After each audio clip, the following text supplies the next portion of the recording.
Bleak House by Charles Dickens, Chapter 47, Joe's Will. As Alan Woodcourt and Joe proceed along the streets, Alan revolves in his mind how and where he shall bestow his companion. It is surely a strange fact, he considers, that in the heart of a civilized world, this creature in human form should be more difficult to dispose of than an unowned dog. At first he looks behind him often to assure himself that Joe is still really following, but look where he will, he still beholds him close to the opposite houses, making his way with wary hand from brick to brick, from door to door, and often he creeps along, glancing over at him watchfully. A breakfast stall at a street corner suggests the first thing to be done. He stops there, looks round, and beckons Joe. Joe crosses and comes, halting and shuffling up, slowly scooping the knuckles of his right hand round and round in the hollowed palm of his left, kneading dirt with a natural pestle and mortar. What is a dainty repast to Joe is then set before him, and he begins to gulp the coffee and gnaw the bread and butter, looking anxiously about him in all directions as he eats and drinks like a scared animal. But he is so sick and miserable that even hunger has abandoned him. "I thought I was almost a-starving, sir," says Joe, putting down his food. "But I don't know nothink, not even that. I don't care for eating wittles, nor yet for drinking on 'em." And Joe stands shivering and looking at the breakfast wonderingly. Alan Woodcourt lays his hand upon his pulse and his chest. "Draw breath, Joe. It draws," says Joe, "as heavy as a cart." He might add, "and rattles like it," but he only mutters, "I'm a-moving on, sir." Alan looks about for an apothecary's shop. There is none at hand, but a tavern does as well or better. He obtains a little measure of wine and gives the lad a portion of it very carefully. He begins to revive almost as soon as it passes his lips. "We may repeat that dose, Joe," observes Alan, after watching him with his attentive face. "So, now we will take 5 minutes rest and then go on again." Leaving the boy sitting on the bench of the breakfast stall with his back against the iron railing, Alan Woodcourt paces up and down in the early sunshine, casting an occasional look toward him without appearing to watch him. It requires no discernment to perceive that he is warmed and refreshed. If a face so shaded can brighten, his face brightens somewhat, and, by little and little, he eats the slice of bread he had so hopelessly laid down. Observant in these signs of improvement, Alan engages him in conversation, and elicits to his no small wonder the adventure of the lady in the veil, with all its consequences. When he has finished his story and his bread, they go on again. Intending to refer his difficulty in finding a temporary place of refuge for the boy to his old patient, zealous little Miss Flight, Alan leads the way to the court where he and Joe first foregathered. But all is changed at the rag and bottle shop. Miss Flight no longer lodges there. It is shut up, and a hard-featured female, much obscured by dust, who is no other than the interesting Judy, is tart and spare in her replies, these sufficing, however, to inform the visitor that Miss Flight and her birds are domiciled with a Mrs. Blinder in Bell Yard. He repairs to that neighboring place, where Miss Flight, who rises early that she may be punctual at the divan of justice held by her excellent friend the Chancellor, comes running downstairs with tears of welcome and with open arms. "My dear physician," cries Miss Flight, "my meritorious, distinguished, honorable officer." She uses some odd expressions, but it is as cordial and full of heart as sanity itself can be, more so than it often is. Alan, very patient with her, waits until she has no more raptures to express, then points out Joe trembling in a doorway and tells her how he came there. "Where can I lodge him hereabouts at present? Now you have a fund of knowledge and good sense and can advise me." Miss Flight, mighty proud of the compliment, sets herself to consider, but it is long before a bright thought occurs to her. Mrs. Blinder is entirely let, and she herself occupies poor Gridley's room. "Gridley!" exclaims Miss Flight, clapping her hands after a 20th repetition of this remark. "Gridley, to be sure. Of course, my dear physician, General George will help us out." It is hopeless to ask for any information about General George, and would be, though Miss Flight had not already run upstairs to put her pinched bonnet and her poor little shawl, and to arm herself with a reticule of documents. But as she informs her physician in her disjointed manner, on coming down in full array, that General George, whom she often calls upon, knows her dear Fitzjarndyce and takes a great interest in all connected with her. Alan is induced to think that they may be in the right way, so he tells Joe, for his encouragement, that this walking will soon be over now, and they repair to the General's. Fortunately, it is not far. From the exterior of George's shooting gallery, and the long entry, and the bare perspective beyond it, Alan Woodcourt augurs well. He also descries promise in the figure of Mr. George himself, striding toward them in his morning exercise, with his pipe in his mouth. "Your servant, sir," says Mr. George, with a military salute, good-humoredly smiling all over his broad forehead up to his crisp hair. He then defers to Miss Flite as, with great stateliness, and at some length, she performs the courtly ceremony of presentation. He winds it up with another, "Your servant, sir," and another salute. "Excuse me, sir, a sailor, I believe," says Mr. George. "Excuse me, sir, a sailor, I believe," says Mr. George. "I am proud to find I have the air of one," returns Alan, "but I am only a sea-going doctor." "Indeed, sir, I should have thought you were a regular blue jacket myself." Alan hopes Mr. George will forgive his intrusion the more readily on that account, and proceeds to tell him that he knows about Joe, all he knows about Joe, under which the trooper listens with a grave face. "And that's the lad, sir, is it?" he inquires, looking along the entry to where Joe stands staring up at the great letters on the whitewashed front, which have no meaning in his eyes. "That's he," says Alan, "and Mr. George. I am in this difficulty about him. I am unwilling to place him in a hospital, even if I could procure him immediate admission, because I foresee that he would not stay there many hours, if he could be so much as got there. The same objection applies to a workhouse. I am convinced that he would not remain in either place, because he is possessed by an extraordinary terror of this person who ordered him to keep out of the way. In his ignorance, he believes this person to be everywhere and cognizant of everything." "I ask your pardon, sir," says Mr. George, "but you have not mentioned the party's name." "Is it a secret, sir?" "The boy makes it one, but his name is Bucket." "Bucket the detective, sir?" "The same man." "The man is known to me, sir," returns the trooper, after blowing out a cloud of smoke and squaring his chest. "And the boy is so far correct that he undoubtedly is a rum customer. Now, I wish Mr. Jarndyce and Miss Summerson at least to know that this Joe, who tells so strange a story, has reappeared, and to have it in their power to speak with him, if they should desire to do so. Therefore, I want to get them, for the present moment, into any poor lodging kept by decent people, where he would be admitted. Decent people and Joe, Mr. George," says Alan, following the direction of the trooper's eyes along the entry, "have not been much acquainted, as you see, hence the difficulty. Do you happen to know any one in the neighbourhood who would receive him for a while on my paying for him beforehand?" As he puts the question, he becomes aware of the dirty-faced little man standing at the trooper's elbow and looking up with an oddly twisted figure and countenance into the trooper's face. After a few more puffs at his pipe, the trooper looks down askant at the little man, and the little man winks up at the trooper.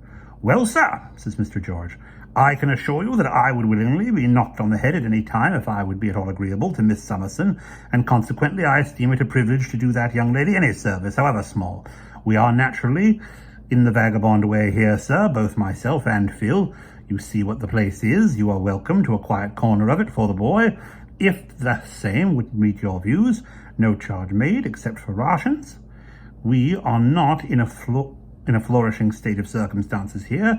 We are liable to be tumbled out, neck and crop, at a moment's notice. However, sir, such as the place is, and so long as it lasts, here it is at your service. I take it for granted, sir," he adds, "you being one of the medical staff, and there is no present infection about this unfortunate subject."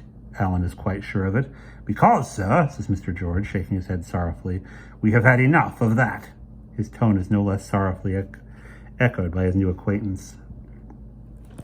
"Still, I'm bound to tell you," observes Alan after repeating his former assurance, "that the boy is deplorably low and reduced, and that he may be, I do not say that he is, too far gone to recover."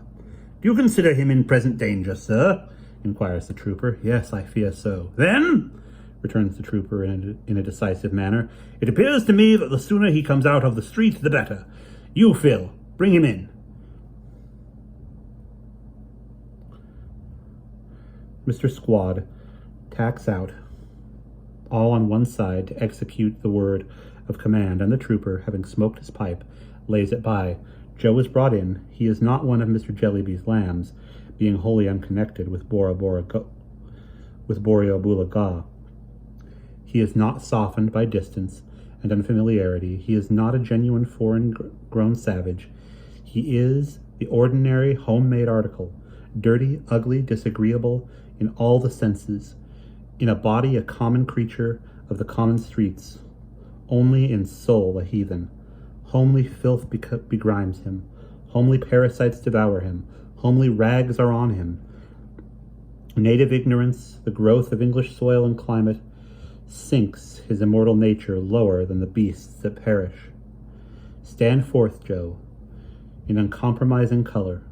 From the sole of thy foot to the crown of thy head, there is nothing interesting about thee. He shuffles slowly into Mr. George's gallery and stands, huddled together in a bundle, looking all about the floor. He seems to know that they have an inclination to shrink from him, partly for what he is, and partly for what he has caused. He too shrinks from them. He is not of the same order of things, not the same place in creation. He is of no order and no place, neither of the beasts nor of humanity. "Look here, Joe," says Alan, "this is Mr. George." Joe searches the floor for some time longer, then looks up for a moment, then down again. "He is a kind friend to you, for he is going to give you lodging room here." Joe makes a scoop with one hand, which is supposed to be a bow. After a little more consideration, and some backing and changing of the foot on which he rests, he mutters that he is very thankful. "You are quite safe here. All you have to do at present is to be obedient and get strong. And mind you tell us the truth here, whatever you do, Joe." "Wish I may die if I don't, sir," says Joe, reverting to his favourite declaration.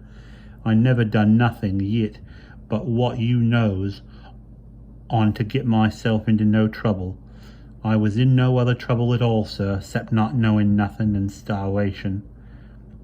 "I believe it. Now attend to Mr. George. I see he is going to speak to you."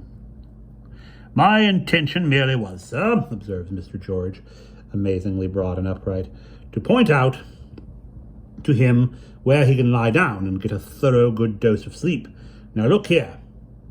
As the trooper speaks, he conducts them to the other end of the gallery and opens one of the little cabins.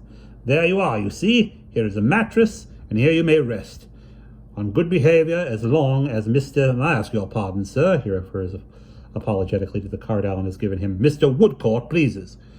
Don't you be alarmed if you hear shouts. They'll be aimed at the target, and not you.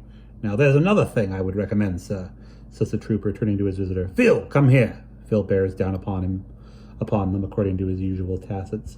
"Here is a man, sir, who was found, when a baby, in the gutter. Consequently, it is to be expected that he takes a natural interest in poor creatures. You do, don't you, Phil?" "Certainly, and surely I do, governor," is Phil's reply. "Now, I was thinking, sir," says Mr. George, "that if this man was to take him to a bath, and was to lay out a few shillings in getting him one or two coarse articles—" "Mr. George, my considerate friend," returns Allen, taking out his purse, "it is the very favour I would have asked." Phil, Squad, and Joe are sent out immediately on the work of improvement. Miss Flight, quite enraptured by her success, makes the best of her way to court, having great fears that otherwise her friend the Chancellor may be uneasy about her, or may give the judgment she has so long expected in his absence. Allen takes the opportunity of going out to procure some restorative medicines, and, obtaining them near at hand, soon returns to find the trooper walking up and down the gallery, and to fall into step and walk with him. "I take it, sir," says Mr. George, "that you know Miss Summerson pretty well?" "Yes, it appears." "Not related to her, sir?" "No, it appears." "Excuse the apparent curiosity," says Mr. George. "It seemed to me, probably, that you might take more than a common interest in this poor creature, because Miss Summerson had taken that unfortunate interest in him. It is my case, sir, I assure you." "And mine, Mr. George." The trooper looks sideways at Allen's sunburnt cheek and bright dark eye, rapidly measures his height and build, and seems to approve of him. "Since you have been out, sir, I have been thinking that I unquestionably know the rooms in Lincoln's Field Inn where Bucket took the lad, according to his account. Though he is not acquainted with the name, I can help you to it. It's Tulkinghorn, that's what it is. Alan looks at him inquiringly, repeating the name. Tulkinghorn. Repeating the name. Tulkinghorn, that's the name, sir. I know the man, and know him to have been in communication with Bucket before respecting a deceased person who had given him offence. I know the man, sir, to my sorrow. Alan naturally asks what kind of man he is. What kind of man do you mean to look at? I think I know that much of him.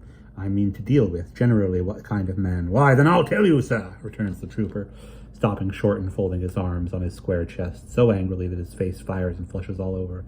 He is a confoundedly bad kind of man. He is a slow, torturing kind of man. He is no more like flesh and blood than a rusty old carbine is.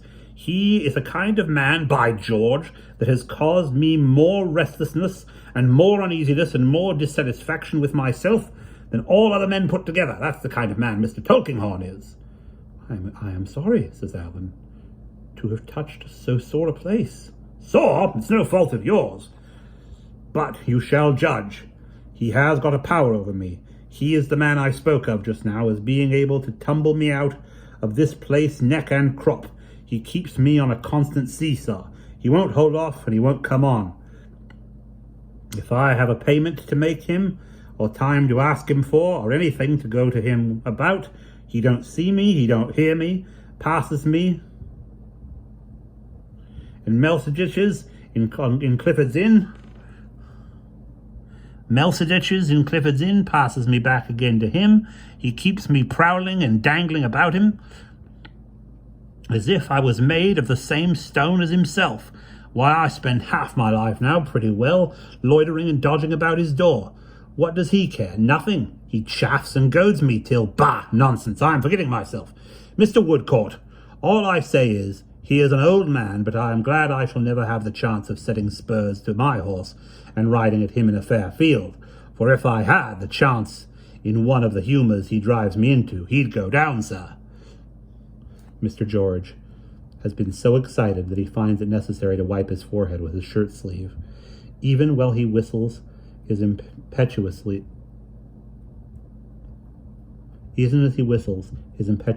away with the national anthem, some involuntary shaking of his head and heaving of his chest still linger behind, not to mention an occasional hasty adjustment with both hands of his open shirt collar, as if it were scarcely open enough to prevent his being troubled by a choking sensation. In short, Alan Woodcourt has not much doubt about the going down of Mr. Tulkinghorn on the field referred to. Joe and his conductor presently return, and Joe is assisted to his mattress by the careful Phil, to whom, after due administration of medicine by his own hands, Alan confides all needful means and instructions. The morning is by this time getting on apace. He repairs to his lodgings to dress and breakfast, and then, without seeking rest, goes away to Mr. Jarndyce to communicate his discovery. With him, Mr. Jarndyce returns alone, confidently telling him that there are reasons for keeping this matter very quiet indeed, and showing a serious interest in it. To Mr. Jarndyce, Joe repeats, in substance, what he said in the morning, only that cart of his is heavier to draw, and draws with a hollower sound. "Let me lay here and not be chived no more," falters Joe. "And so kind any person is a passing nigh where I used for to weep, as just to say to Mr. Snagsby that Joe, what he known once, is a moving on right forward with his duty, and I'll be very thankful." He makes so many of these references to the lost stationer in the course of a day or two, that Alan, after conferring with Mr. Jarndyce, good-naturedly resolves to call in Cook's Court, rather as the cart seems to be breaking down. To Cook's Court, therefore, he repairs. Mr. Snagsby is behind his counter in his grey coat and sleeves, inspecting an indenture of several skins, which has just come in from the engrosser's. Mr. Snagsby greets the stranger with his cough of general preparation for business. "You don't remember me, Snagsby?" The stationer's heart begins to thump heavily, for the old apprehensions have never abated. It is as much as he can do to answer, No, sir, I cannot say I do. I should have considered, not to put too fine a point on it, that I never saw you before, sir. Twice before, says Alan Woodcourt. Once at a poor bedside, and once... It's come at last, thinks the afflicted stationer in recollection, as recollection breaks upon him. It's got a head now, and it's going to burst. But he has sufficient presence of mind to conduct his visitor into the little council house and shut the door. Are you a married man, sir? No, I am not. Would you make the attempt, though single, says Mr. Snagsby in a melancholy whisper, to speak as low as you can, for my little woman is a-listening somewheres, and I'll forfeit the business and £500 in deep dejection. Mr. Snagsby sits down on his stool, with his back against his desk, protesting. I have never had a secret of my own, sir. I can't charge my memory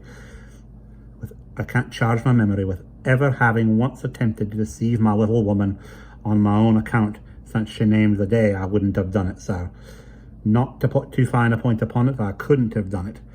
I durstn't have done it, whereas, and nevertheless, I find myself wrapped round with secrecy and mystery till my life is a burden to me. His visitor professes his regret to hear it, and asks him, does he remember Joe? Mr. Snagsby answers with a surprised groan. Oh, don't he? You could name an individual human being except myself that my little woman... You couldn't name an individual human being except myself that my little woman is more set and determined against than Joe, says Mr. Snagsby. Alan asks why. Why? Repeats Mr. Snagsby, in his desperation, clutching at the clump of hair on the back of his bald head. How should I know why? But you are a single person, sir, and you may long be spared to ask a married person such a question. With this beneficent wish, Mr. Snagsby coughs a cough of dismal resignation and submits himself to hear what the visitor has to communicate. There again, says Mr. Snagsby, at it again, in a new direction. A certain person charges me in the solemnest way not to talk of Joe to anyone, even my little woman. Then comes another certain person, in the person of yourself, and charges me in an equally solemn way not to mention Joe to that other certain person, and above all other persons. Why, this is a private asylum. Why not to put too fine a point on it? This is bedlam, sir, says Mr. Snagsby. But being tender-hearted and affected by the account he hears of Joe's condition, he readily engages to look round as early in the evening as he can manage it quietly. He looks round very quietly when the evening comes, but it may turn out that Mrs. Snagsby is as quiet a manager as he. Joe is very glad to see his old friend, he says, when they are alone, and he takes it uncommon kind as Mr. Snagsby should come so far out of his way on account of such as him. Mr. Snagsby, touched by the spectacle before him, immediately lays upon the table £50, that magic balsam of his for all kinds of wounds. And how do you find yourself, my poor lad? Inquires the stationer, with his cough of sympathy. I'm in luck, Mr. Snagsby, I am, returns Joe, and don't want for nothing. I am more comfortable here nor you can think, Mr. Snagsby. I'm very sorry that I done it, but I didn't go for to do it, sir. The stationer softly lays down another £50 and asks him what it is that he is sorry for having done. Mr. Snagsby, says Joe, I went and give a illness to the lady as was as want the t'other lady, and none of 'em never says nothing to me for having done it on accounts of their being so good and my being so unfortunate. The lady come herself and see me yesterday, and she says, Ah, Joe, she says, we thought we'd lost you, Joe, she says, and she sits down a-smiling so quiet, and don't pass a word nor yet a look upon me for having done it. She don't, and I turns agin the wall, I does, Mr. Snagsby, and Mr. Janders, I seen him a-forced to turn away his own self, and Mr. Woodcott, he come for to give me something for to ease me, what he's always a-doing, and when he's a-bending over me, and a-speaking up so bold, I see his tears a-falling, Mr. Snagsby. The softened stationer deposits another £50 on the table, nothing less than a repetition of the infallible remedy will relieve his feelings. "What I was a-thinking, Mr. Snagsby," proceeds Joe, "was as you was able to write wery large, perhaps?" "Yes, Joe, please God," returns the stationer. "Uncommon precious large, perhaps?" says Joe with eagerness. "Yes, my poor boy." Joe laughs with pleasure. "What I was a-thinking on then, Mr. Snagsby, was that when I was moved on as forever I could go, and couldn't be moved no further, whether you might be so good perhaps as to write out wery large, so that any one could see it anywheres, as that I was wery truly hearty sorry that I done it, and that I never went for to do it, and that though I didn't know nothing at all, I knowed as Mr. Woodcock once cried over it, and was all as grieved over it, and that I hoped as he'd be able to forgive me in his mind, if the writing could be made to say it wery large, he might." "It shall say it, Joe, very large." Joe laughs again. "Thank you, Mr. Snagsby. It's wery kind of you, sir, and it makes me more comfortable nor I was before." The meek little stationer, with broken and unfinished cough, slips down his fourth half-crown. He has never been so close to a case requiring so many as is fain to depart, and Joe and he, often upon this little earth, shall meet no more, for the cart so hard to draw is near its journey's end, and drags over stony ground. All round the clock it labors up the broken steps, shattered and worn. Not many times can the sun rise and behold it still upon its weary road. Phil Squad, with his smoky gunpowder visage, at once acts as nurse and works as armorer at his little table in the corner, often looking round and saying with a nod of his green baize cap and an encouraging elevation of his one eyebrow, "Hold up, my boy, hold up." There, too, is Mr. Jarndyce many a time, and Alan Woodcourt almost always, both thinking much how strangely fate has entered this rough outcast in the web of very different lives. There, too, the trooper is a frequent visitor, filling the doorway with his athletic figure, and from his superfluity, the life and strength seeming to shed down temporarily vigor upon Joe, who never fails to speak more robustly in answer to his cheerful words. Joe is in a sleep or in a stupor today, and Alan Woodcourt, newly arrived, stands by him, looking down upon his wasted form. After a while, he softly seats himself upon the bedstead with his face toward him, just as he sat in the law writer's room, and touches his chest and heart. The cart had very nearly given up, but labors on a little more. The trooper stands in the doorway, still and silent. Phil has stopped in a low clinking noise, with his little hammer in his hand. Mr. Woodcourt looks round with that grave professional interest and attention on his face, and glancing significantly at the trooper, signs to Phil to carry his table out. When the little hammer is next used, there will be a speck of rust upon it. "Well, Joe? Well, Joe, what's the matter? Don't be frightened." "I thought," says Joe, who has started and is looking round, "I thought I was in Tom all Alone's again. Ain't there nobody here but you, Woodcock?" "Nobody." "And I ain't took back to Tom all Alone's, am I, sir?" "No." Joe closes his eyes, muttering. "I'm very thankful." After watching him closely a little while, Alan puts his mouth very near his ear and says to him in a low, distant voice, "Joe, did you ever know a prayer?" "Never knowed nothing, sir." "Not so much as one short prayer?" "No, sir, nothing, sir. Mr. Chadbands, he was a prayin' once at Mr. Snagsby's. I heard him, but he sounded as if he was speaking to himself and not to me. He prayed a lot, but I couldn't make out nothing on it. Different times there was other gentlemen come down Tom all Alone's a-prayin', and they all mostly said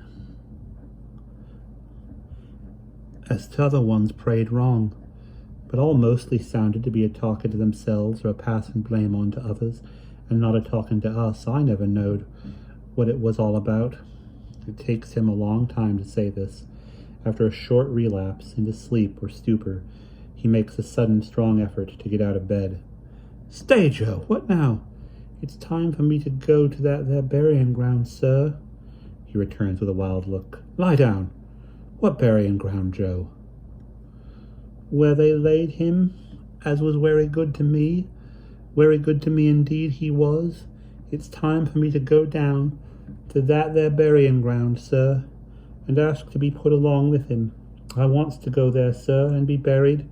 He used for to say to me, I am as poor as you today, Joe, he says. I wants to tell him I am as poor as him now, and have come there to be laid along with him. By and by, Joe, by and by. Ah, perhaps they wouldn't do it if I was to go myself. But will you promise to have me took there, sir, and laid along with him? I will indeed. Thank ye, sir. Thank ye, sir. They'll have to get the key to the gate afore they can take me in, for it's all is locked. And there's a step there as I used to clean with my broom. It's turned very dark, sir. Is there any light a-comin'? It is coming fast, Joe. Fast. The cart is shaken all to pieces, and the rugged road is very near to its end. Joe, my poor fellow, I hear you, sir, in the dark, but I'm a-gropin'. Let me catch hold of your hand. Joe, can you say what I say? I'll say anything you say, sir, for I knows it's good. Our Father, yes, that's very good, sir, which art in heaven, is a light a-comin', sir. It is close at hand. Hallowed be thy name. Hallowed be thy... The light has come upon the dark, benighted way. Dead, dead, your majesty, dead, my lords and gentlemen. Dead right reverends and wrong reverends of every order, dead men and women born with heavenly compassion in your hearts, and dying thus around us every day. And that is the end of chapter 47.